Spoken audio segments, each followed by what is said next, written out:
கடலூரில் சொந்த வீட்டை சிலர் ஆக்கிரமித்திருந்த தங்க வழியின்றி கிடைத்த இடத்தில் வசித்த முதிய தம்பதியின் பிரச்சினைக்கு புதிய தலைமுறை செய்தி எதிரொலியாக தீர்வு கிடைத்துள்ளது. கடலூர் மாவட்ட ஆட்சியர் அலுவலகம் அருகே பேருந்து நிழற்குடையில் வசித்து வந்த வயதான தம்பதிக்கு புதிய தலைமுறையின் செய்தி எதிரொலியாக அவர்களது வீடு மீண்டும் கிடைத்துள்ளது. கடலூர் மாவட்டம் பச்சாங்குப்பம் இருளர் குடியிருப்பில் வயதான சுப்பராயன், ருக்குமணி தம்பதியர் வசித்து வந்தனர். இந்த நிலையில் சிலர் அந்த தம்பதியை விரட்டிவிட்டு அவர்களது வீட்டை ஆக்கிரமித்தனர்.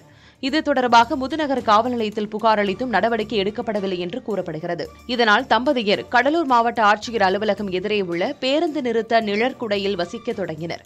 இது தொடர்பாக புதிய தலைமுறையில் செய்தி வெளியான நிலையில் மாநகராட்சி நிர்வாகத்தினர் இருவரையும் மாநகராட்சி காப்பகத்திற்கு அழைத்துச் சென்றனர்.